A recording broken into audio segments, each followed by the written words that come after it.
What's up, everybody? Thanks again for stopping by for another edition of March 4th with Mike Bauman. I, of course, am your host, Mike Bauman. Whoever you are, wherever you are listening from, thank you so much for checking out the podcast. If you're a returning listener, I greatly appreciate your continued love and support. And if you're a brand new listener of the show, man, thank you so much for hopping aboard that pirate ship. You can follow me on Instagram at March 4th Pod. I am over there on YouTube at March 4th Pod. I am on TikTok at March 4th Podcast. Hey, man, the link tree with all of my stuff is in the podcast description. So that means if you made it here, then you found me somehow. And I truly appreciate each and every one of you taking the time to check out another edition of the March 4th with Mike Bauman podcast. I hope everybody's doing well. I've got kind of like a late night jazz radio host voice going on right now, like jazz R&B. I feel like I could be like 92.8. You know what I'm saying? This one is from SWV, coming at you from the 90s. Um, I've been a little under the weather. I know it's kind of cheesy. If this is your first time, man, there's going to be a lot of cheese because I am a cheese ball. But yeah, my voice is a little deeper than it normally is, man, because I've been battling, like, I don't know, sinuses. Um, your boy went out last weekend and it was fun. And it was a little crazy on Broadway, as it usually is in Nashville on Saturday nights. And I don't really drink a lot, man, and I always stay hydrated. I usually have water in between every drink. And I'm safe. I don't drive. I live outside of town. So if I venture out of my hermit shell, which I do from time to time, to fight crime, socialize, somebody's got to do it, you guys. I mean, come on. Um, but yeah, man. So when I venture out of my bat cave like Bruce Wayne, I'm smart about it. I try to be smart about it. You know what I mean? But there's been a lot of stuff going around, and down south here, man, there's still a lot of pollen, and like it's just gnarly the heat, and I think it just caught up to me, man, because I don't get nearly enough sleep, and it's all my fault. I don't have any kids, and I don't have a wife, so I've really got nobody. I got no animals. I get that this is starting to sound very very depressing. I'm all alone, guys.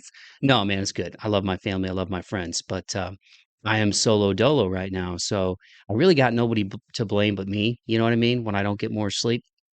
So that's one of my areas of focus as I close out the year is just, I'm doing my thing. I love doing the podcast. I love talking to y'all. I love talking to my guests. And, I love taking care of myself in terms of like staying in shape, trying to eat well and also make time for having fun, hence going to Broadway um, from time to time. But yeah, there's just a lot of stuff going around. So I've as I've aged, I've realized how important it is to get rested. I definitely think to be serious here for a minute because I know I've been a little goofy here at the beginning, and I did take a little bit of an afternoon nap. Which shout out if you can get those in as an adult, if you can get a little nap in. Oh, chef's kiss, man. But um, but yeah, so where was I going? Oh yeah, rest, sleep, naps. The older I get, the more conscious I am of sleep and how important it is to have a regular sleep schedule. Short for schedule. I like to abbreviate words from time to time. I didn't come up with it. David Spade was the first one that I remember doing it, and I love David Spade. Anyway, so yeah, I'm trying to be more disciplined about getting proper rest because I think when I don't, obviously it weakens your immune system, especially if you imbibe a little bit and you have some drinks, you're around a lot of people. There's changes in the weather. It rained really hard Saturday. It was really humid. You're around different people and tight spaces, and all of a sudden you wake up and you're like, "Whoa, I do not feel well." So yeah, I've kind of been dragging a little bit, man, this whole week. I feel pretty good right now, but I'm still a little nasally, hence the late night jazz radio voice. But it's cool, man. Sometimes I wish my voice was a little bit deeper like this. I've never really gotten used to the sound of my own voice, and I promise I'll say some good things about myself. So far it's been like 4.5 minutes of just mostly self deprecation. But yeah, man. No, it's all good. I've gotten used to the sound of my own voice over the years because I have to, because I listen back on these, before I get them out to you guys to make sure they sound all right. And I often re-record intros, and I'm trying to get better at not doing that and just imagining myself doing it live on the radio. Well, shout out if you know what that's from. Um, and so yeah, I'm trying to, just enjoy life more, enjoy the process more, get out more. And sometimes it comes with a little bit of sickness, but it's all good, man. It's cool to reconnect with people and invite more good people into your circle, man, which is what I'm trying to do in my life right now. So I hope that all of y'all are taking care of yourselves. I'm so excited for this time of year, man. I got a nice holiday weekend coming up. Um, Looking forward to that, having 4 days off. Football is back, man. We've got college football week 0 as I'm recording the intro and close to this week's episode. Then we got pro football coming up. Shout out to all you football nerds out there like me who do fantasy football. I love it. I've been in the same league with my eldest brother Brandon for like 12 years and I never won that thing. So this year I'm coming for that championship, man. And we take it pretty seriously. It's like a 12-person league PPR. This will mean nothing to any of you who don't like football, but it's points per reception. So that's why you gotta get some studs at wide receiver, get some running backs who can catch it out of the backfield, aka dual threat. And it's fun, man. I used to broadcast games back in the day and stuff on the high school level, and I missed that a little bit. I'm a little older, a little bit longer in the tooth now, but that's still my attachment to the game, man. I love watching it, and college, pro, high school football, big basketball junkie. That's my sport, as those of you close to me know. But it's an exciting time of the year. I'm ready for the cooler weather. Got some fun trips coming up, and close out the year on a high note. And speaking of closing out the year on a high note, man, I've got a lot of fun guests coming up. I get excited for every one of these episodes, and that is not lip service. I mean it. I really love doing this show. I love giving you guys these conversations, and it's been fun to see it grow over the years and see more people checking it out and sharing it. And that truly means a lot, man. I know I say it a lot on this show, but it really does, you guys. Like, doing these shows, you have your ups and your downs, as we all do through the ebb and flow of life, man. But I really love doing this, man. And this week's guest is somebody who is a friend of a friend. And we followed each other, I think, initially on TikTok and Instagram, but he's a really good dude. He's really good on the mic.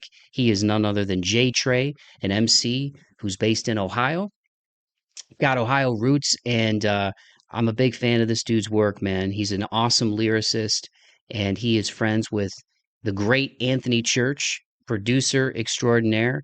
Anthony and JayTrey go way back, as you guys will hear in this week's conversation. They're good friends. They also started the Proven Knowledge imprint, which we talk about on this. Anthony does the Proven Knowledge podcast, but you'll learn more about the meaning behind Proven Knowledge, and hear JayTrey talk about just how he got into hip hop. We talk a little bit about Cleveland rap roots. We talk about his lyricism, and yeah, man, I'm a big fan of this dude's work, man. He has the ability to really kind of switch up his flow and give you different vibes with his songs. For example, Chosen has a really cool kind of Kid Cudi type of vibe. Um, then we talk about Looking For, which is one he's more spitting on that one. Metamorphosis. And since 2017, this dude has put out a lot of music, man. If my memory serves me right, it's something like 5 albums, in that neighborhood of 5 albums, plus the Proven Knowledge album, Forms of Escapism, which has come out within the last year, which was a dope record featuring other artists as well that he put together with Anthony. This year, he's put out Quality Control, Floating, Suspense. His latest single, Souls, just came out at the beginning of August. So, JayTrey has really been putting in the work, man. And again, I'm a big fan of this dude, big fan of what he's doing, super down to earth guy. And it was just fun to finally get him on the podcast. So I really appreciate his time. And without further ado, I'm going to shut my big yapper and give you guys my conversation with JayTrey. Here it is.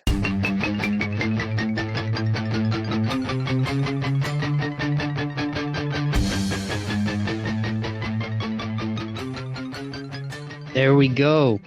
Well, JayTrey, thank you so much again, dude, for taking the time to do this. Like I was saying in my rant before I officially hit record, it's been fun listening to your catalog. And Anthony came into my periphery a little over a year ago, and he's a great guy, as you know. I know a friend of yours, as well as a partner with the Proven Knowledge imprint, dude. So thank you so much, man. No, thank you for having me, brother. Yeah, it's a pleasure. And I'm glad that, you want to take the time to talk to me about stuff. And when I watched the interview you did with Church, like how you was clamoring for me to hop on, I was like, oh, I got to link with him at some point. So it was gonna happen regardless, whether we like I did it or you did it, it was gonna happen at some point. Yeah, it's good to finally get you on, man, especially being from Ohio too. Like we're all Ohio boys, and anytime I can feature anybody from the Midwest, but especially Ohio when it's the home state and people are doing their thing, it's always cool, man. And I guess just as a place to start there, man. Um and obviously Anthony and I talked a little bit about y'all's friendship and relationship, but like for you, dude, where did the love for music start? Because I know did you do track and stuff in high school too? Were you an athlete? Yeah, yeah. So back in the days, like in like high school and even beyond that, like back in like elementary, middle school, I was in like sports. I was doing the whole trying to make it in the league type stuff, but when you're in high school, like there's a lot of people that's better than you, and like it kind of like dampens like, oh, like maybe I ain't as good as like I thought I was. I ain't have like the stock that I thought.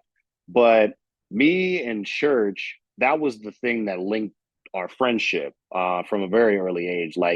Um, like we'll tell the story a thousand times. Like the reason we became friends was because of our genuine love for hip hop music, and ever since then, it's just been appreciation for like lyricism, good production, stories, whatever like comes our way, and we always shared things with each other, and it like was the precipice of our friendship for a little bit there. And like now, like we're just at a good place where like we're good friends, but we make music. But our whole life has been like intertwined because like of our genuine love for the music and like what we considered good at the time. So we would just bounce things off of each other a lot when we was growing up. And was it Alliance, Ohio? Is that hometown? Yeah, so it was in back in Alliance, Ohio. We both went to the same school.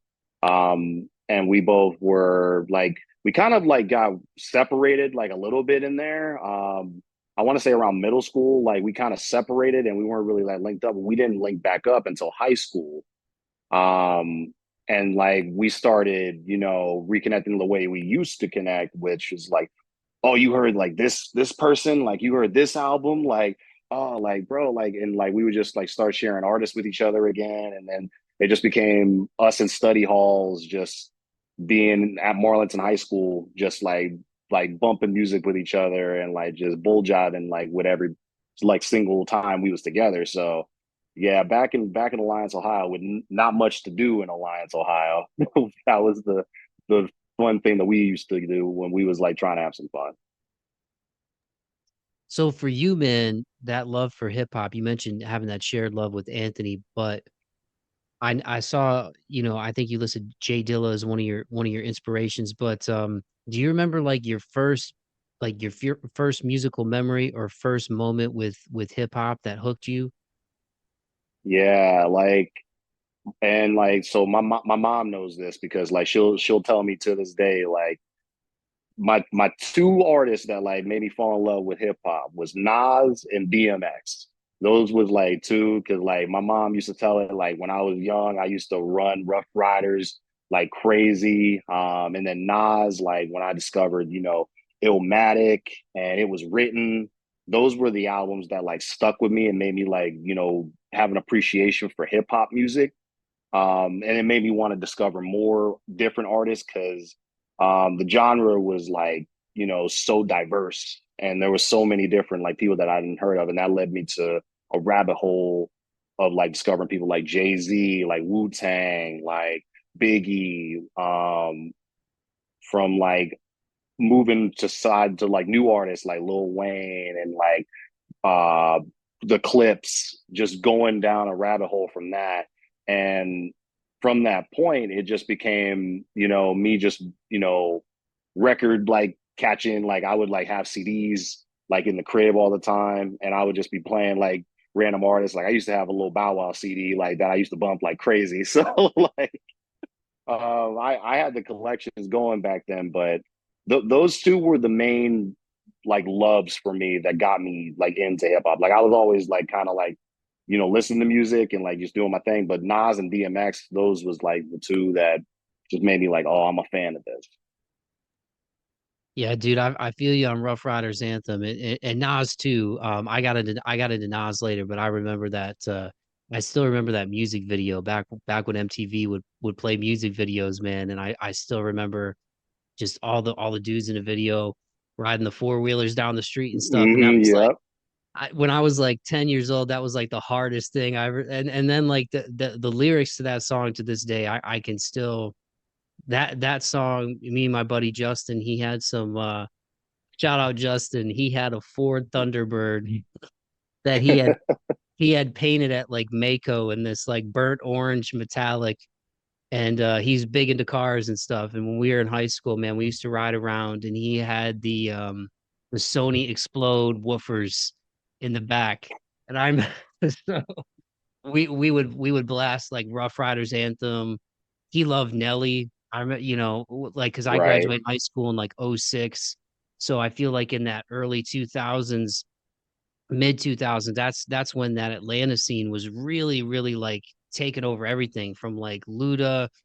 um Nelly was St. Louis, but then you had like Outkast. I think Stankonia was like 99 or 2000. That was like 2000s. Yeah. Yeah, that had come out. So it was like Outkast, Ludacris, Nelly, and that St. Louis, like everything that he was doing was like early mid 2000s. So all that was going on when I was in high school. Um and yeah, we used to ride around and listen to that. But yeah, Rough Riders Anthem is still one of my favorite rap songs to this day, man. But Illmatic, of course, I think most people who love hip hop would say that that's like a GOAT record. That's like a top five ever record, especially like lyricists. You know what I mean? Oh yeah, that's one of the key albums that like if I'm ever writing like lyrics, like I always go back to because like I love hearing the way Nas tells stories in his raps, and it makes me want to better my pen. And like I said, when I heard that album, it was just so crazy hearing this cat that was like he was young too when he made that. He was like 18 when he made that album. So like hearing this young cat that could spit like this, tell stories like this, it was incredible to like listen to that for the first time. I wish I could go back to that feeling when I first like ever heard some Nas like lyrics on Illmatic. So what age were you, Jay, when you started rapping, man? Like when did you like or when you started writing rhymes?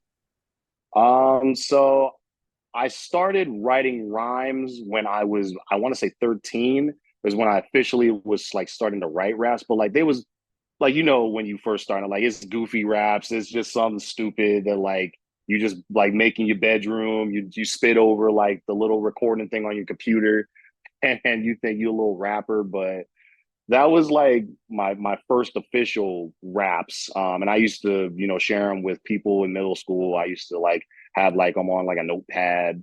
I just like thought I was super cool with it. And it just kind of it died down for a long time. Because like I said, I was involved with sports and all this other stuff going on. So it kind of died down on me writing raps. And then I didn't get back into it until like my senior year of high school when I started like, getting even deeper involved with like the music that I was listening to and like liking and like the vision of like me actually like being a rapper started to like form because there was a lot of cats that was in high school, like not in my high school, but like in other like schools that were like full on rappers. They were like putting stuff out and like for the longest time I was like I could never do that. But then I started putting pen to paper and like it was like, oh, this is starting to reflect a little bit. This is starting to become something. So being from Ohio too, like I'm thinking about like Cleveland and obviously like guys like Kid Cudi and MGK, way back in the day, Bone Thugs, but like, Hmm. did so age wise, if you don't mind me asking, how old are you? So I'm 26 right now, brother. Okay. Okay, so like I'm thinking around the time like MGK was like 15 years ago. So at that time in Northeast Ohio, were you, just as a fan of hip hop and stuff, um, and like, yeah, like eight. So if you graduated like 8, 9 years ago, I mean, I guess how aware of were you of sort of like Bone Thugs, obviously, but from back in the day, but like MGK when he was coming up, because I think he was like in East Cleveland for a while, or Hmm. like that was kind of like his roots. Like, were you guys aware of that, like as it was happening, like before he came out of there and blew up and was everywhere? So we like I would say I was aware of it because I remember listening to him. And like it's a funny story. He was actually my first ever concert that I ever like went to.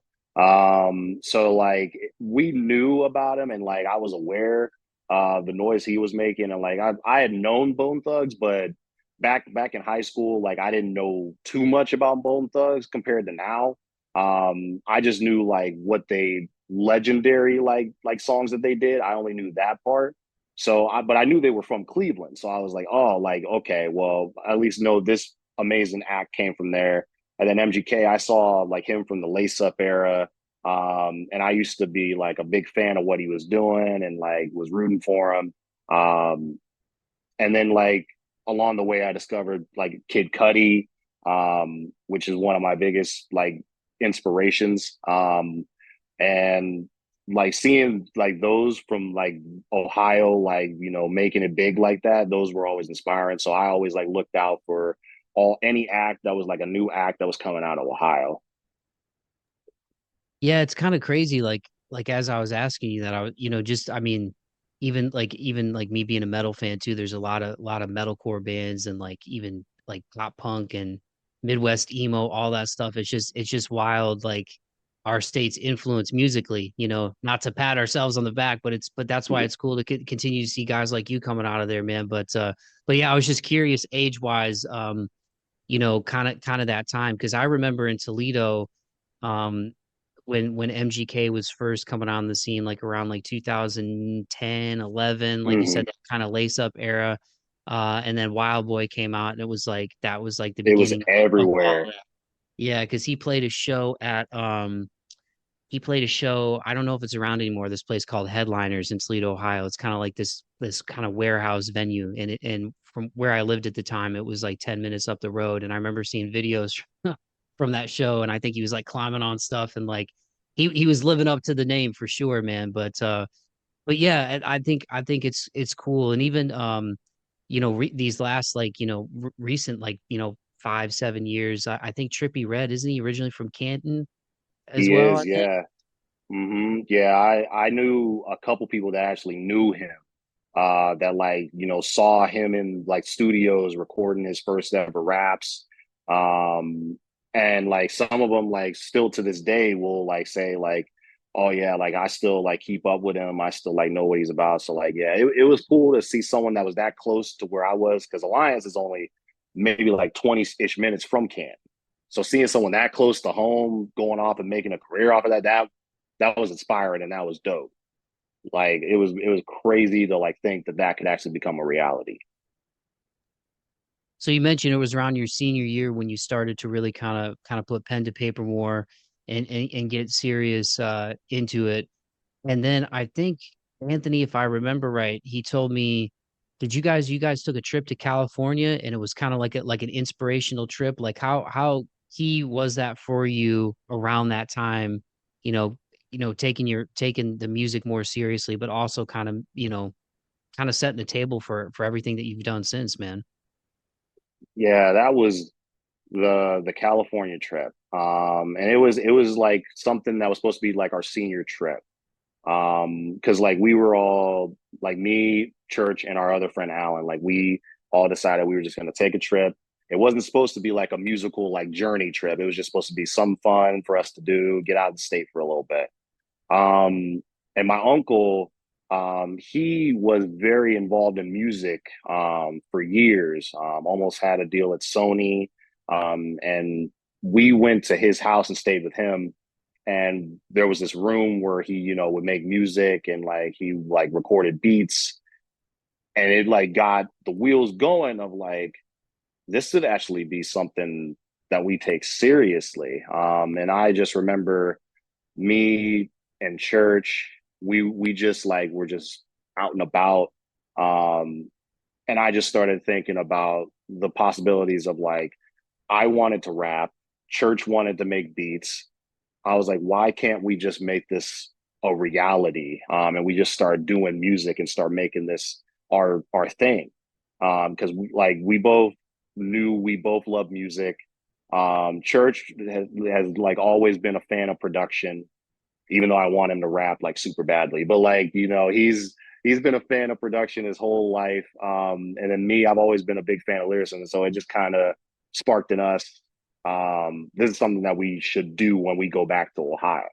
And we recorded maybe a couple songs while we were still out in California with my uncle.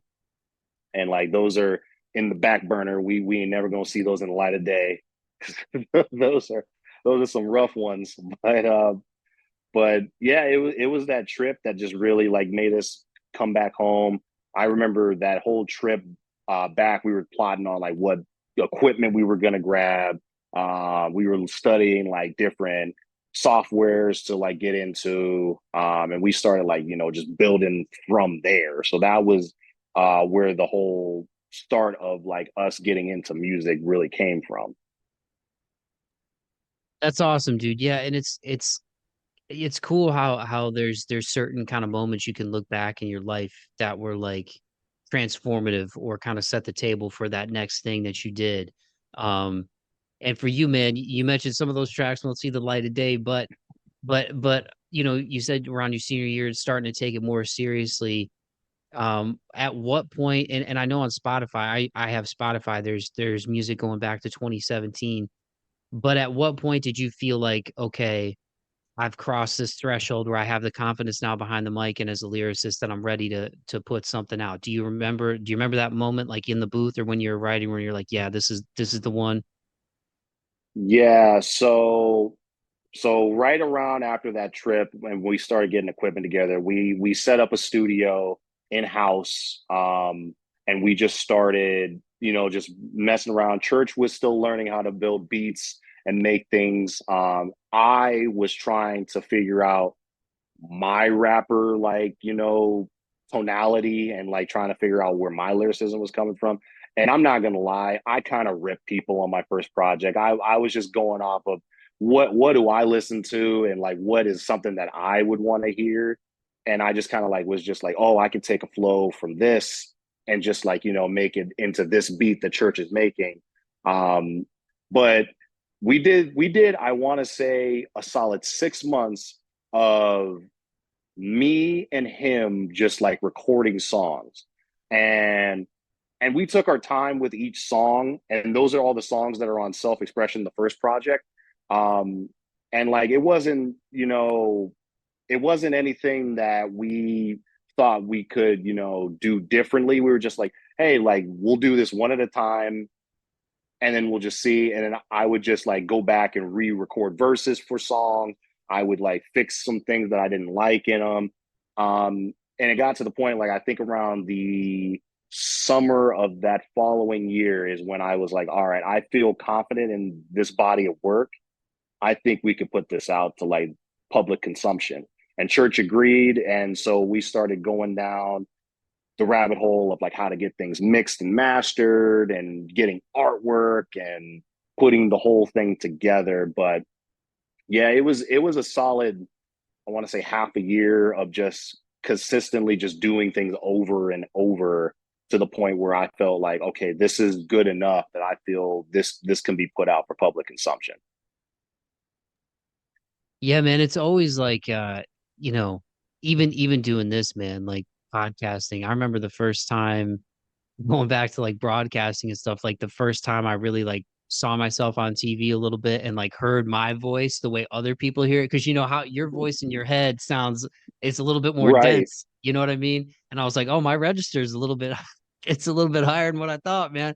So I didn't like to like watch myself, but at the same time, like that's how you get better is through experience and repetition. So I can't even imagine, especially with hip hop, like what I respect about it, especially lyricists like yourself, man, is like the amount of words per song that y'all have to remember is crazy to me. Like it's insane. It's insane. Like I think about some of my favorite songs in other genres like rock or metal. And there's some awesome wordplay, but it's like hip hop's on another level with bars in terms of, Right. and then the way, I don't think the average listener too understands like, using different syllables, switching up the flow. Like there's so many, like you could listen to a song once and not really even be able to totally appreciate it till you listen to it like 4 or 5 times and be like, oh, I see what he was doing right there. So yeah, I think it's cool, man. I wrote some down, some of my favorites from you.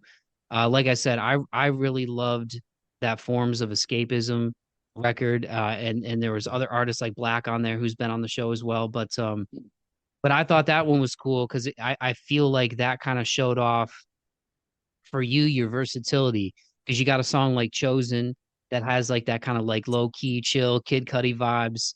I even told Yeah. Anthony that I was like, dude, I really like that one, man. But then there's like Looking For where it's between like the beat and like the flow in that one and sort of like that main verse, uh it's just got a good cadence, and that's kind of like I feel like that one's kind of more of like a spitting song for you. Hmm. And then Metamorphosis I really love too. And then Anthony put Denzel at the end, kind of like the motivational. But also what's cool about that project for people listening, please finish the podcast, but check it out. But I also loved it, and this is something I wanted to ask you about because obviously they go hand in hand, man. Because rap is poetry, music of any kind is poetry, especially lyrics. And I'm a big lyrics guy. And I talked to Anthony about this too, but how you guys structured that record was really dope. And I thought the poems were really cool, man. Your style is definitely like when you're on the mic for people listening, it's like again, like we were talking about the 90s and like the storytelling, and I feel like you kind of have that vibe, man. Not that the sound is 90s, like I don't mean that, but just like, the spoken word, like people who appreciate lyrics, I think they'll really dig your Yeah. style. But I love the poems and kind of like the interludes in that record and how you guys structured it. And in particular, I really enjoyed Demons, man.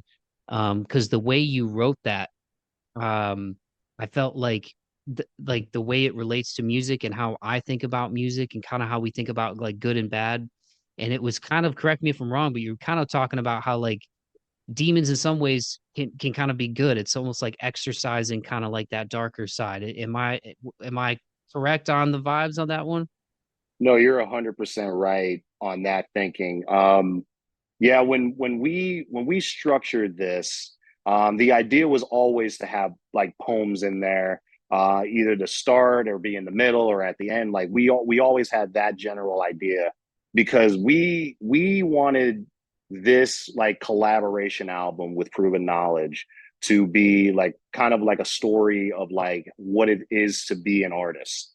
And when I wrote the Demons thing, I wrote that many, many years ago. Like I was like thinking in the back of my mind, I was like, you know, when it comes to like artistry, in a way, when you're making your crafts, when you're like putting things out there, it's a way to like you said, exercise your demons a little bit and like get those things out of you. Like because like a lot of artists, they have their struggles, they have anxiety, they have things that they are passionate about, and it's something that they just have to, sometimes just let out in an artistic format. So that's where when I put the demons thing, I was like, hey, like I know in life these demons are terrible, but in artistry, these can be a helping hand to let you, unleash that and express yourself in your purest form.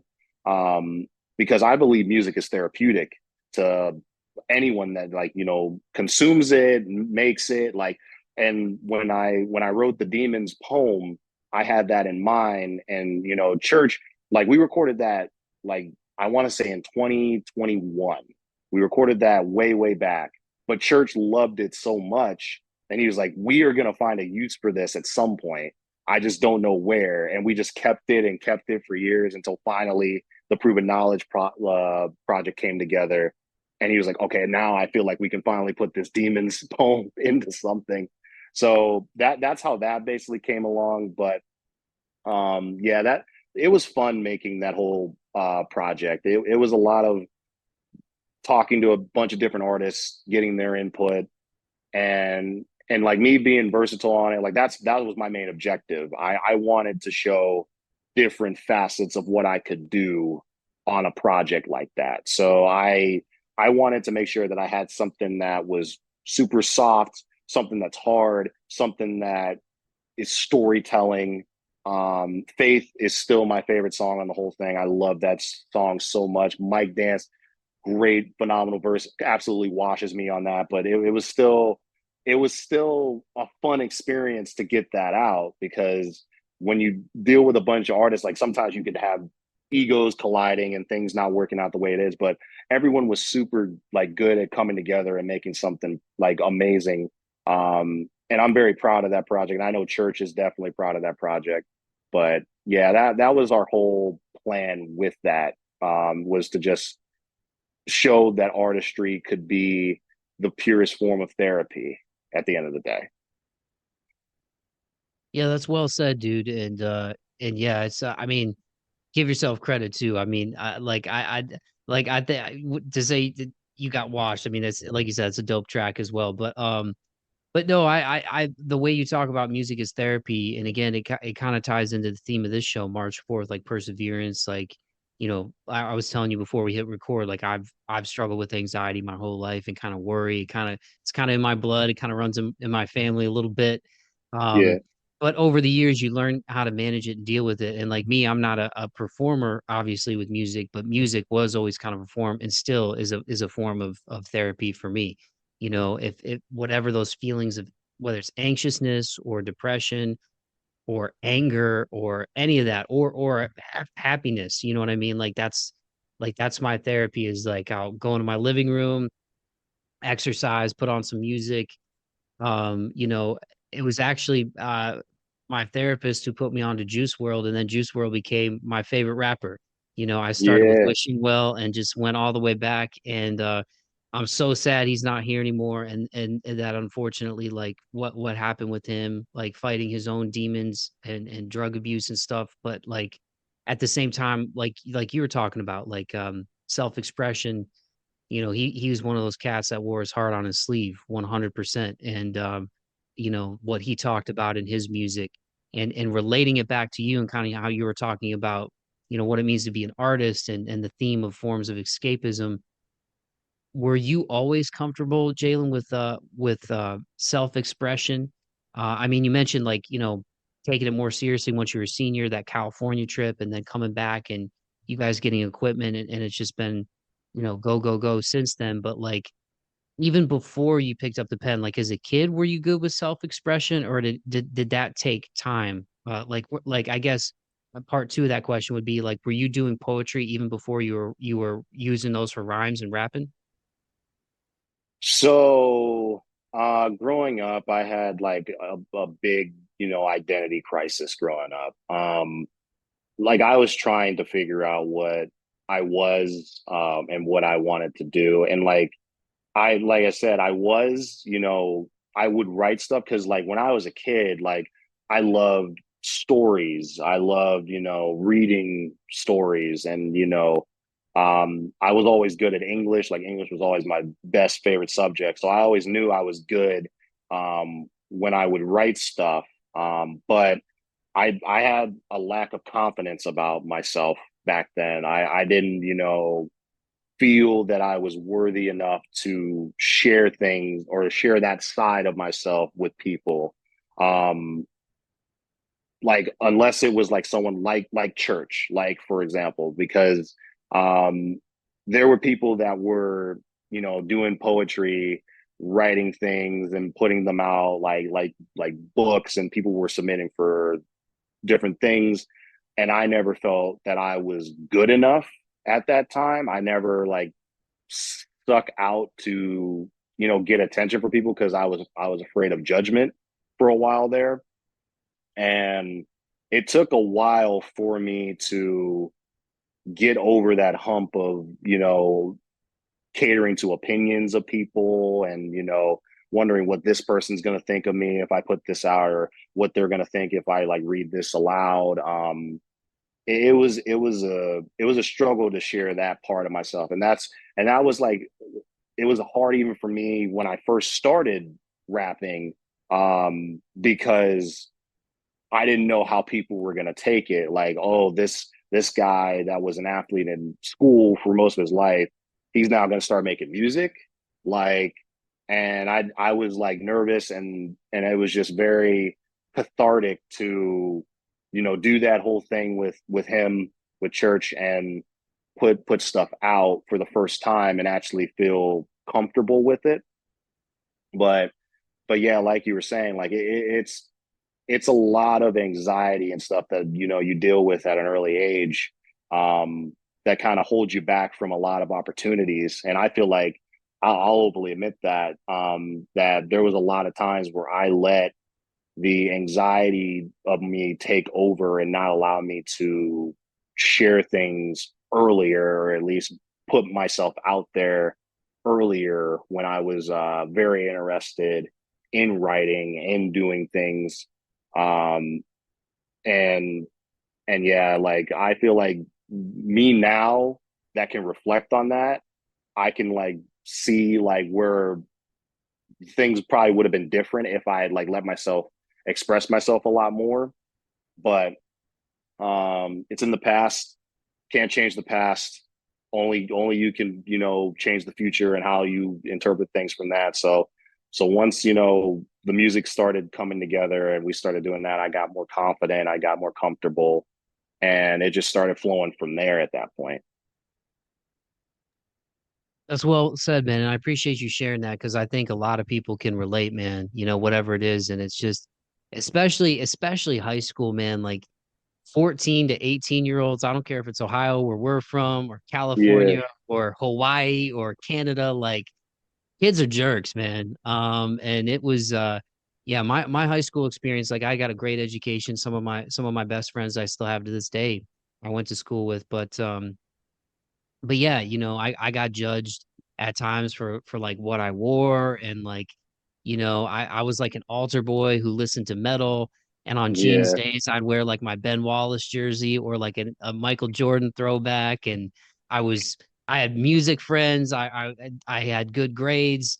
Then I was the dude like serving at the mass, so I think kids didn't know what to do with me because I didn't fit into like one group. I enjoyed all of it, and all the stuff that I liked as a kid, I still like now, man. Like I'm still into right, sneakers, I'm still into basketball. I still love basketball. I still love music, and my musical palette has expanded a ton since. But yeah, I think people can relate to that in different ways. And I think as I've gotten older too, there's people that wear masks better. Like my heart, I wear my heart on my sleeve, and mm-hmm, then there's kids that you knew back in the day, and you run into them now, and they might have been like one of the smartest kids in class or one of the best athletes and seemed like they had it all together, and then you find out years later like they were like struggling with some stuff they didn't tell anybody about. So I think people can relate to it in different ways, but at the same time, like you said, you can't live with regret. Those experiences kind of help mold you and shape you, and mm-hmm. they stick with you, those experiences, the good ones and the bad ones. So I'm sure it's helped you in your development as an artist. But even going into 2024, man, I think you've done three singles so far, right? Quality Control, Floating, Suspense. I'm trying to remember if there was one earlier in the year. I know those three for sure. Um, Yeah, those have been the only three so far. Okay. Okay. And then even another one from back in the day that I like from you. I say back in the day, it wasn't 2024, it was only a couple of years ago. I'm talking like it's 1988. Uh, but Perfect Balance, that was another one that had like that slowed down, kind of like low key vibe. I enjoyed that one too, man. So yeah, now that you've been doing this for some years now, like I mentioned, 5 albums since 2017, numerous singles. And that 5 albums, that's just under your JayTrey imprint. That's not including the proven knowledge, Forms of Escapism that we were talking about. Hmm. But 2024, man, is between the singles that you've put out so far, and what you've got on deck, man, and even working with Anthony and like you said, him growing as a producer, with with production, he's great at that. And I think it's, quick shout out to the Proven Knowledge podcast, and Anthony also does where he breaks down the beats and kind of behind the kind of almost like a Yeah. behind the version, or behind the music type of version, his own version of that for the songs. But where do you find yourself now as far as inspiration and everything, man, and what you're working on musically these days that you can share with me and the people? Yeah, so I mean, I could probably share with you like what me and Church got planned, like as far as like in the next few months to like year, because we got stuff like cooking like always, like we always got something untucked. My biggest thing with inspiration nowadays is just have fun with it. Like I try and just make sure that I'm having fun and enjoying life, and then I can reflect that in the music. Because like in the early projects, I like I told you, like I was just kind of like taken from artists that I already knew and that I already like was a fan of, and I didn't really have like a sound, or like I didn't have like what I felt like I should be presenting myself as like musically. It didn't kick in until maybe project three, where I finally like was like, okay, this is where I need to go with things. And then it just became a recurring theme of like, oh, okay, I just need to relax. I need to not put pressure on myself to put like music out. I don't need to pressure myself to make this type of song. Like I just need to like feel the music and just have fun with it. And like there's like times Church will send me beats. Sometimes they're great beats. I get the inspiration like that because it like already clicks in my mind. And then there's times where he sends me beats and like I just I can't find anything on this. I'll have to come back to it later. And like, I'll go through my day to day, something happens or something like joyful happens or something bad happens, like, and like then I'm just like, oh, that actually like clicks, and I could put that into like a song, like I could put this into like a hook or something, and then we cook up stuff. But what I will say, we have two projects on tuck to come out, and they're kind of like coexisting with each other.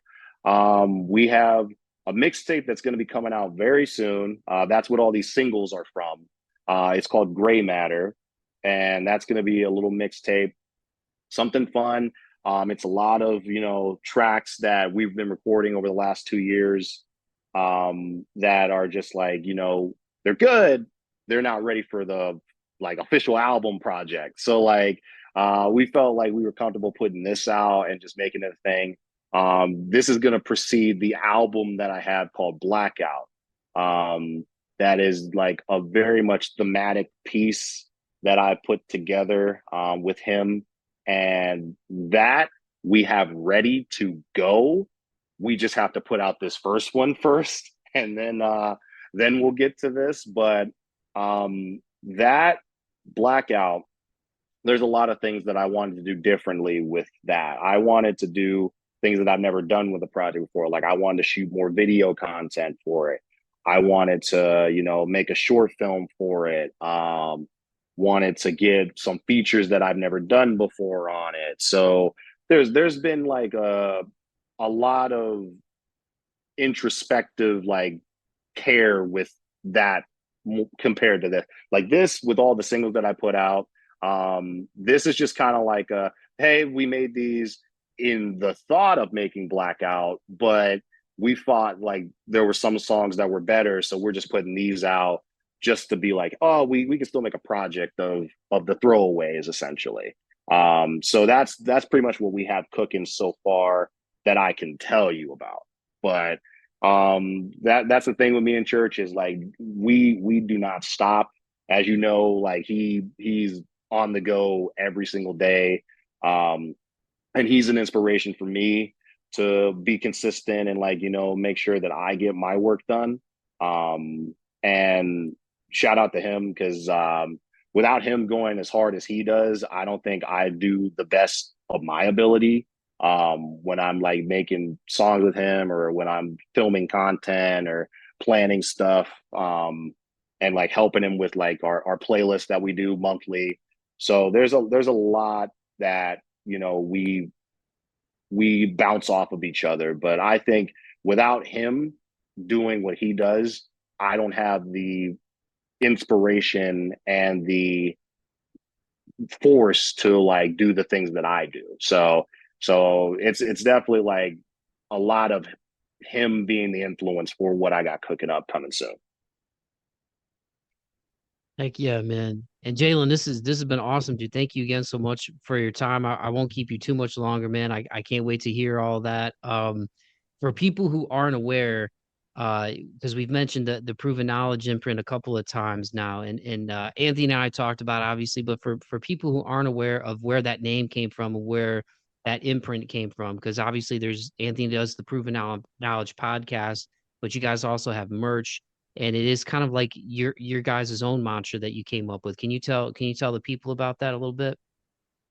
Yeah, so when we were way back when, we were deciding on we wanted to make like a label of some sort. And so I came up with the name Proven Knowledge. And you know, I have the like I drew the little logo. It's very terribly drawn, but we drew it and we sent it to our dude Dan, who made the official logo. But the mission statement was always like your heart and mind are the keys to unlocking your full potential, and like without like one or the other, you can't achieve, you know, what you want in this lifetime. And we also know like with not only just in music but in life, um the brain and the heart are what are going to carry you throughout the day. And that's been our mission statement, is like we want to make sure people um are their authentic selves through and through, and you know, using their full potential to what they can be. um, and we've come to know a bunch of people through proven knowledge, that embody that, including people like you, that you know have a lot that they can, you know, share, bring to the table, that they, you know, aren't afraid to just be themselves and just, you know, show their self-expression in a way. And that's been the mainstay of our mission statement from the jump.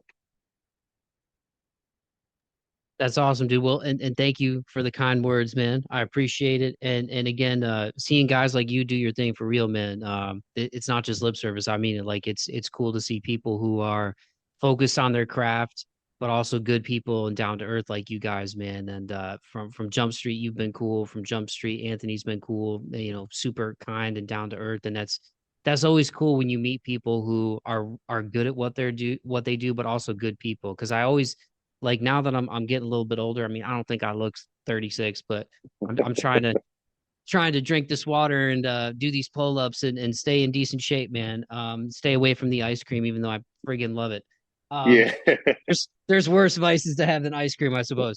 But I digress. But all that being said, man, like yeah, it's good to meet people out here, and that's one of my favorite things about being able to do this podcast is I get to connect with awesome creators and just from seeing what Anthony puts out, like it inspires me from the content that he puts out to the work that he does. And then like I said, through him getting to know your music and finally getting you on the show, man, I really appreciate it. Well, before we officially wrap it up, because I don't want to hijack your whole Thursday night, No, you all we've good. talked about and I genuinely appreciate the time, man. This is really fun. um, so I didn't prep you for these, but I am curious with you being a lyricist. So first I'll give you one of my favorite bars ever, and then and it'll give you some time to think about some of yours just off the dome. But some people listening to this, I hope they're aware, but I love Gangstar. Love Gangstar. Hmm. Um, they have a song called Moment of Truth, and it's one of my favorite hip hop songs ever, but there's a really awesome line in there. Shout out to Guru where he's like, actions have reactions. Don't be quick to judge. You may not know the hardships people don't speak of. It's best to step back and observe with couth, for we all must meet our moment of truth. If you haven't heard the song, dude, listen to it's amazing. But that's like one of my favorite bars ever. But again, I didn't prep you, but off the dome, are there some that just to this day, like when you hear them, it still kind of gives you the chills like the first time you heard them? Hmm. So one that pops off the rip, it's from Jay-Z, and it's off of Renegade. It's like, do you fools listen to music or do you just skim through it?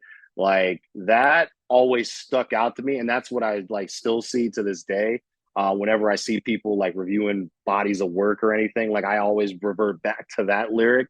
So that's one that automatically steps out. Another one that steps out.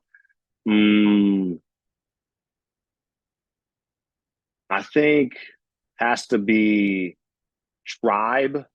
There's a world going on outside we ain't safe from. Like that is iconic. That's a line that will stand the test of time probably forever in hip hop.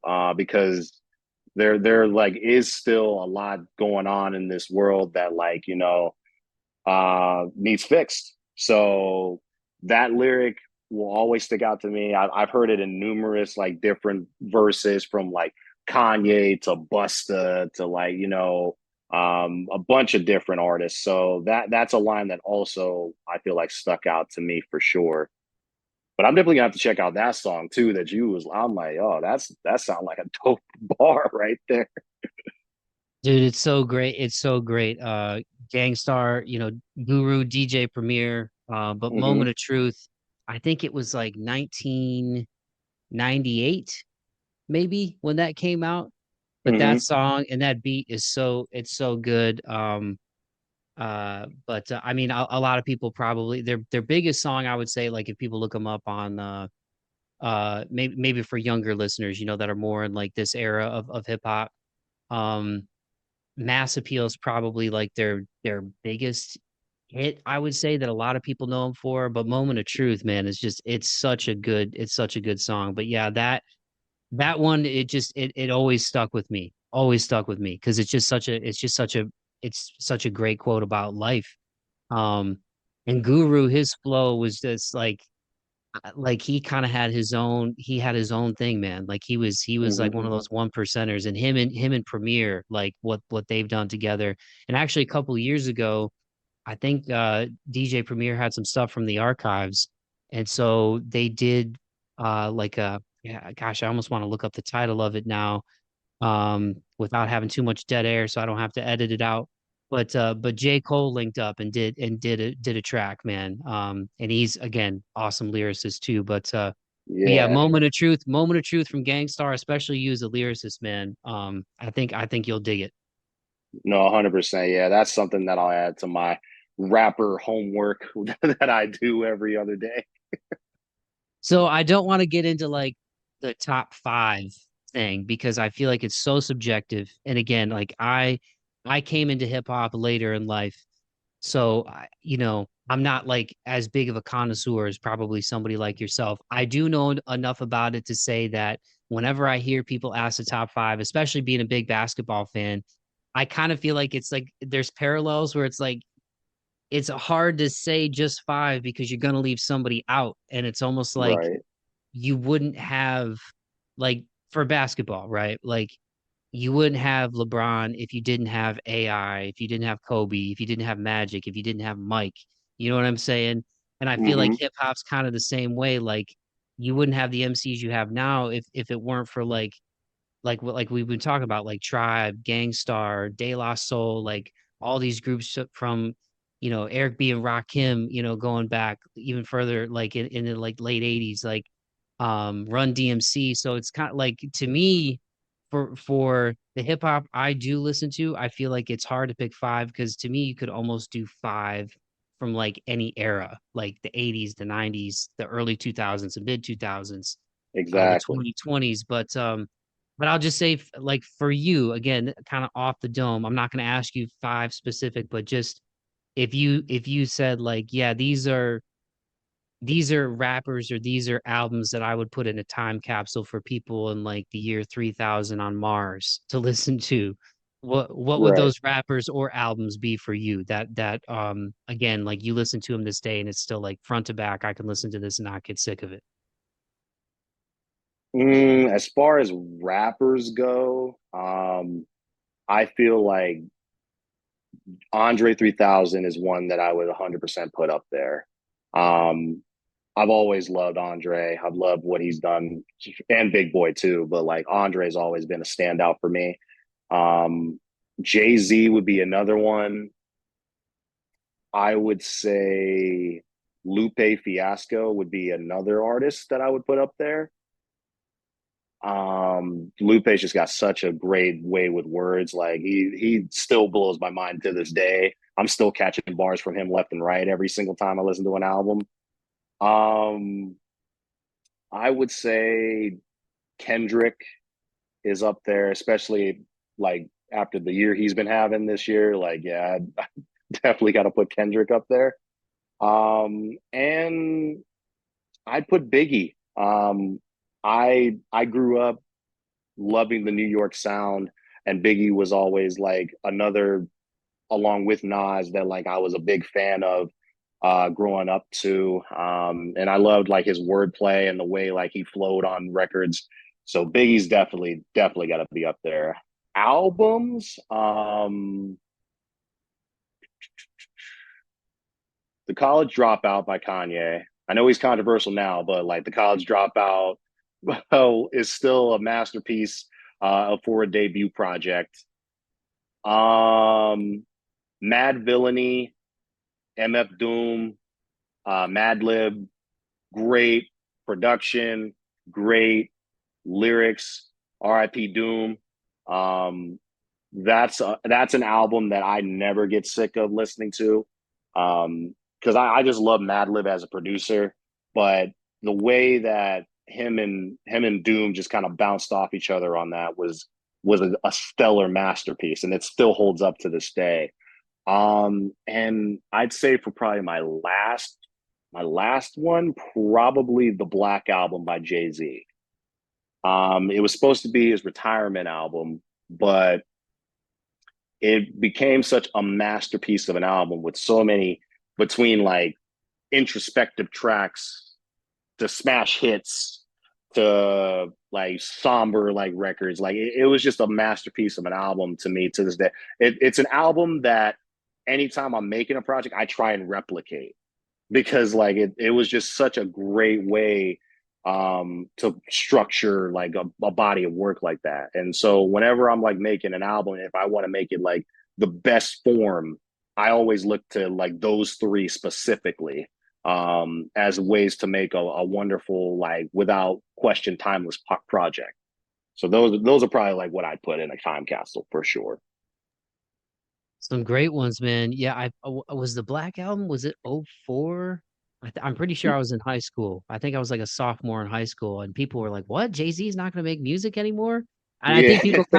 I think people kind of knew like, there's no way he's not going to come back, man. But yeah, I remember when that came out. I want to say it was two. I almost got to look it up now. I want to say it was 2000. Yeah. Let's see if I my want to memory. say it's '03. Yeah, I think it was like '03, because I think I remember watching a documentary on it way back in the day. I think it might be '03, but you might be right with '04 though. Let's see. Let's see. Survey says. Da, da, da. Oh no, you got me, man. '03, 2003. '03. It was okay. That's why I associated it with sophomore year because it was according to Spotify, November 14th, 2003. So yeah, I'd have been a Yeah, sophomore in high school, man. That's crazy, man. That is crazy. I can't believe it's been over 20 years since that record dropped. That is insane. I know. Blows my mind with most records from back then. And I'm just like, nah, this is like 20, 30 years old, but it still holds up to this day. So I'm like, oh, that just shows how timeless hip hop is, man. At the end of the day, like something that came out forever ago. Like I was listening to some Public Enemy like a week ago, and like I was just like, oh my goodness, like some of this like would still hit like just now if like they put this out. I know, right? And it almost makes me like happy and sad how music does that. Like you said, because you look at some of the stuff. that's going on in the world today, and you're like, how are we still doing this, man? Why are we still Right. doing this to each other? It kind of reminds me of like to paraphrase that line in like Terminator 2 Judgment Day. I think they're like sitting at the gas station and like, talking about like how it all ends, and he's basically like, oh, we do this to ourselves, like speaking to like Yeah. humans, like it's not, it's actually like you guys are the ones that, if maybe I'm misremembering, there's going to be somebody who comments on the episodes like, no, Terminator 2 Yeah. didn't happen. But yeah, human beings, man. I am kumbaya. I wish we could all just get along and like, and I've even said it on a few recent episodes. I was kind of a music snob for a bit. Like I moved to Nashville. I was like, country. You know what I mean? Yeah. But then I heard that Chris Stapleton Traveler album, and I was like, you know what? I need to shut up because there's some stuff out here I don't even know about, man. So, I think that's important whether you're an artist or a fan of music. Like music isn't a commodity to me. It's not like something to put on. Like, yeah, there's times you put stuff on in the background, but like I love it. You know what I mean? And so it's like if you can open your mind to other genres, you don't know what kind of inspiration you'll pick up on. Um, Right. but yeah, I've opened my ear a lot over, I would say, like the last 10, 15 years, especially to other genres and stuff that I probably wouldn't have listened to before. But it's the storytelling element, like there's some really awesome country singers out there doing it right now. Like I've been telling everybody about Steven Wilson Jr. That dude, Hmm. man, that dude's record, Son of Dad. I'm telling you, even for the hip hop heads listening to this, like that album will have you like, there'll be moments where you'll be tearing up. There's moments that are like heavy. I think that record is going to be a record people talk about as he continues to make a name for himself. Free plug, Stephen Wilson Jr. Um, this episode's about JayTrey, but since we're talking about music, but yeah, man. Well, dude, this has been a lot of fun. Again, I don't want to chew your ear off all night, but kudos to you and Anthony for working on your craft, for building a great foundation with proven knowledge, man. I'm a genuine fan of y'all's work, and the fact that you guys are kind human beings on top of it is just icing on the cake, man. So just keep doing your thing, man. I know nothing about what it means to rap, so I'm not going to give you any advice behind the mic because I can't rap. I mean, I can quote "Moment of Truth" because I that's one of my favorite songs ever. But I don't ask me to rap. I can't do it. Um, That's how church is, man. Like if there's one thing that I want to accomplish before my like rapper career is done, I got to get him to spit a verse on like if you look at like some of his posts sometimes when he asks people stuff, I always put like a little comment underneath it of like trying to get him to like rap or do something. It's gonna happen. Like I don't care how much he tries to deny it, but it's gonna happen at some point. so let me ask you real quick: has he ever done a rap for you? I mean, obviously there's songs that you guys like, but have you ever been like, yo, dude, just give me a freestyle real quick? Has he ever done anything just for you guys? So yeah, we did like a little jokey freestyle like back in the day. So I know he can do it. He claims he doesn't know how to rap, but like I'm like I've heard you like freestyle before. So like I know it's in you, but like he's gonna be coy. He's gonna try and play it off like he ain't got it in him. I'm like even if I gotta write the raps for you, dog, like just like, hey, like let's just get you in the booth, spit something. So like there's gonna be like if there's one thing that I hope to accomplish in my career, it's that I can get him to at least spit one time on a project of mine. And that's it. And then I'll feel accomplished. I don't need to win awards or nothing. Like I'll feel accomplished at that point. If I could get him to at least just step on the mic at least one time. I love it, man. Well, I love it that you guys are putting on for Ohio, and I'll get you out of here on this JayTrey. I mean, just and we've kind of touched on it a little bit, but with the theme of this show being perseverance and moving forward, man. We've talked about it, my anxiety. You've talked about kind of, getting over the hump and like not worrying about judgment from other people and gaining confidence behind the mic. Whether people are musicians or not, whether they're creatives or not, what advice would you give to people out there listening to this? as far as things that have helped you get to a better place that you feel like might be somewhat universal regardless of somebody's situation if they're struggling, man? I would say to anyone that is like struggling with anything, find what makes you happy at the end of the day. Whether that be people around you, whether that be an activity, whether that be, a show, movie, whether that be going out and experiencing life, hikes, just find whatever brings you joy and try and just make that your happy place at the end of the day. And then also like if you can get therapy, get some therapy. Like talk about issues because a lot of people, like including myself, felt like they didn't have anyone to go to about certain stuff. Um, and I'll say that therapy helped me figure out a little bit about myself that I didn't know and I didn't have the tools to figure out about myself. But I have to thank that and just finding something which my things besides music is like just going out on hikes or being in nature or like going to a movie, just finding things that bring me joy when I'm struggling with something. And I know a lot of people, they have different things going on in life, and I understand that. But if you find something that brings you like utmost happiness or you have a support system that you can turn to, I would do my very best to advise you to try and seek that, seek whatever you can, because a lot of times life isn't fair, life isn't easy, but persevering through um, just finding yourself is going to be the way that you overcome certain things. Not that I'm telling people that's the only way, but that for me personally, that is what helped me like get over the struggles and the depressive states that I've been in. Well said, Jalen, and I appreciate you sharing that, man. I think it's a great place to put a button on it.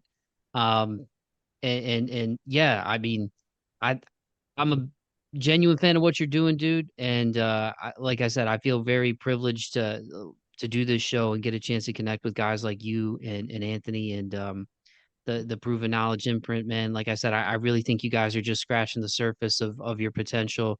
And you've already put out great work, but I'm really excited, like for you and for Anthony. Like I can even see Anthony getting into like doing scores for like film and TV. Like I feel like he's got that ability in him too, man. Even you with your poetry, man. Keep writing. Who knows what other opportunities it'll lead to, whether it's in front of the mic or behind the mic, man. So thank you so much for your time. You have an open invite anytime you want to come back on the show, man. Keep doing your thing. I'm glad that you've gotten to that place where you persevered and moved forward and are doing your thing behind the mic. And I can't wait to hear the new music, man. So for people who aren't aware, dude, I'll put up the links in the podcast description, but let them know where they can find you out there, dude. Yeah, and first of all, before I get into that, thank you for having me, brother. I've been loving the work that you've been doing. I want to see you succeed so badly, man. So like it's welcoming like coming in here and talking with you, but also like just seeing the way that you project yourself on the socials and everything. Like it's definitely inspiring, and I want to see you go far in this. So like, first of all, I just want to shout out you for that. But um, people, if they want to find me, I'm all over Instagram, TikTok, under Trayshawn42. You can find me on all DSPs under JayTrey. And then if you want to follow me on Twitter, I don't know why you want to, but like it's JayTrey42. Um, and that's where all the fun stuff happens. I give you all the music, give you updates on whatever. We post the Proven Knowledge playlist that we do monthly with me and Church.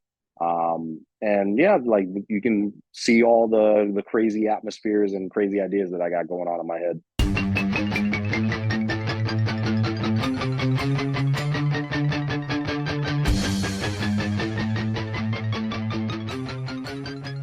Alrighty, dighty, there you have it. That was my conversation with Ohio rapper JayTrey. Make sure you go follow him, on Instagram at Treyshawn42, and that is spelled Treshaun. And on all musical platforms, you can follow him at JayTrey, and that is just Jaytrey.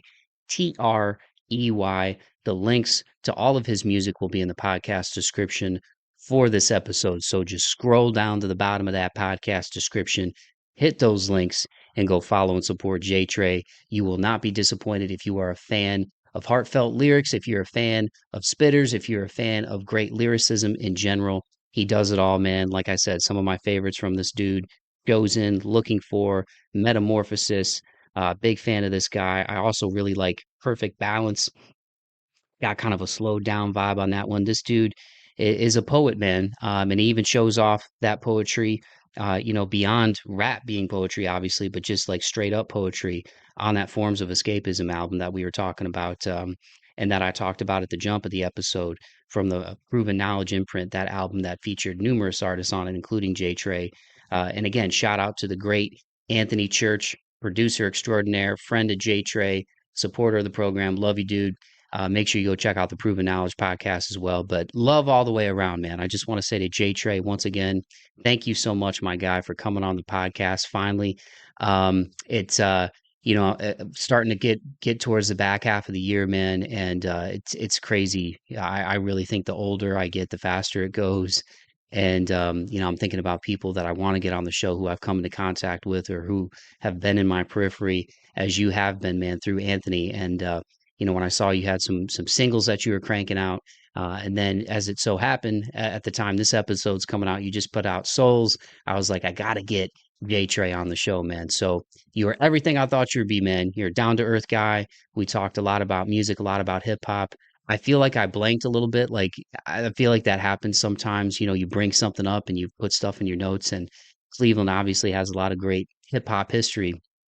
So of course I'm thinking like Bone Thugs and MGK, and there's been so many others. So I hope there's no haters that listen to this episode are like, hey man, you didn't mention so and so and so and so.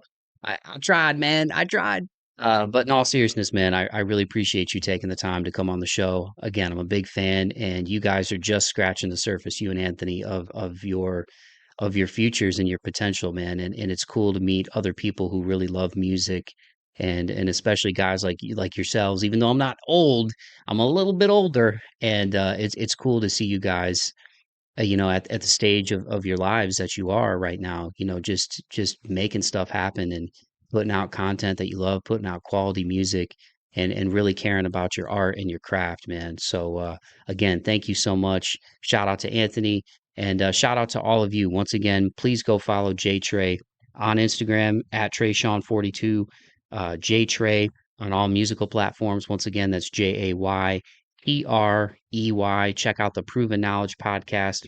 Check out Anthony Church's stuff as well. Again, all that stuff will be in the podcast description for this episode. So that's going to be a wrap, y'all. I feel like I ranted a little bit in the beginning. I didn't even have my coffee today either.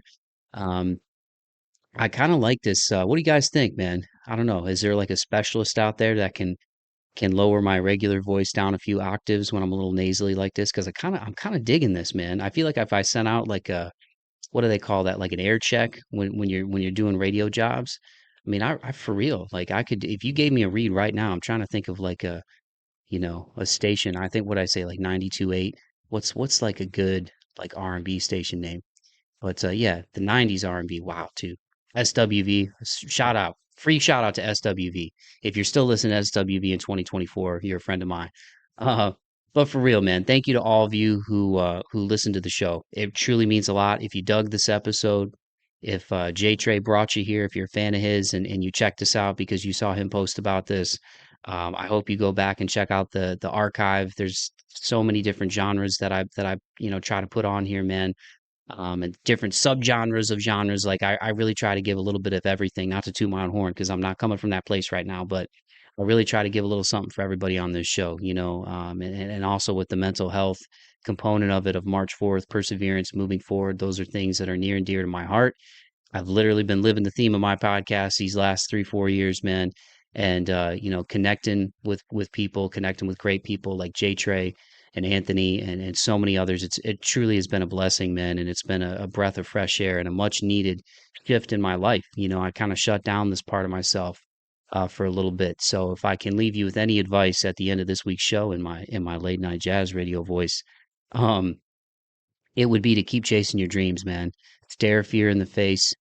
Understand that there's going to be highs and lows in life. You know, there's going to be times where you're winning. There's going to be times when you feel like you're treading water, and you're trying to catch your breath, and you feel like you climb one mountain and you see 10 other ones that you got to climb, but just keep climbing, man. That might sound cheesy to some people, but it's true. If you know your purpose, if you know your core, if you know who you are, and you don't care what people think, and you're authentic to who you are, and you treat people with the kindness and the respect that you want to receive in return, good things will happen in due time. There will be bumps in the road. There will be curveballs that life throws your way, that people throw your way. But then there's also going to be people who open doors for you. There's going to be people who come out of nowhere and impress the hell out of you and give you a chance or show you some love. So for the times in life and the people in life that let you down or disappoint you, there's going to be people who lift you up and surprise you in a good way too, man. So just keep your head up and stay true to yourself, stay true to your core.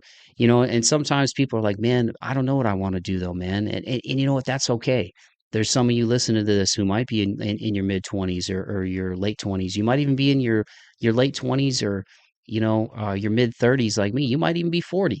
And I saw a great. I know I said I was going to keep the intro short, and here I go again. It's been almost 7 minutes already. But I do want to say this. So some of you might be familiar. You may not be familiar. His name's Rick Beato. Another free shout out. I hope I'm saying his last name right. His YouTube channel has like 4 million followers. He's you talk about lover of music. This dude's got a great ear. He breaks down music really well, and he put out an awesome. I actually saved it, because you like all kinds of stuff on Instagram, right, or TikTok or whatever it is. But there's stuff that I save where it really hits me, and he put out a short, like a reel, where he talked about how that old kind of adage, well, if you haven't done it by 30, then it probably won't happen, right? Or if you haven't done it by 30, then you're never going to do it. And he was basically like, I started my first band at 35. I didn't start my YouTube channel till I was you know like early 50s, 8 years ago, and now it has 4 million followers, and I'm getting to do all these awesome things. My life looks totally different than the way it did. And it was just a great example of how all of these kind of adages, say that, excuse me, three times fast, that we live by or that we've heard. It's like that, and sometimes, you're in a situation or you've got people in your circle or your community where it's like crabs in a bucket. You're trying to get out and do something better, but you've got people in your life holding you back, or maybe it's your own limiting self-beliefs. I struggle with that, and like imposter syndrome. Am I good enough? Am I good enough for love? Am I good enough for the life that I want? Am I a good enough podcaster? All these things, man. And it was just a great video to just show you, man, like here's a guy who is like around my parents' age, man. And I'm 36, and he started his first band when he was in his mid 30s. He didn't start his YouTube channel till like a decade and a half later, something like that. And he's one of the biggest, most positive voices on social media right now, man. So again, I thought this was going to be a short close, but I did want to leave y'all with that in this stream of consciousness that I got that I had, man, especially after such a positive conversation with JayTrey. So to anybody who's struggling out there, it's okay to not know what you want to do for the rest of your life. I didn't know what I wanted to do for the rest of my life. And as somebody who's in my mid 30s, man, I can tell you, when you're a kid, right? And you think like adults, like, oh, they're adults, they have it all figured out. Let me tell you something, man. Nobody's got it all figured out. Okay. Even people who act like they've got it all figured out, they don't. And anybody who tells you they do they're a con artist, man, because it's like, or they're a little too confident in themselves, because life, there is something you're going to learn new every day, every year, every month, every decade, man. And if you're not, man, like I think you're kind of missing it, because there's so many beautiful things to discover. And so if that part of yourself, you're still trying to figure it out, it just means it hasn't bloomed yet. So surround yourself with good people, and like I always say, man, keep the faith and be kind to one another and be kind to yourself. I think that's a great place to wrap it up. Once again, at Trey Sean 42, JTrey on all musical platforms. You can follow me at March 4th Pod. The links to everything will be in the podcast description. for this episode. I love you all. Courtesy of JayTrey, here is his latest single, Souls. Peace.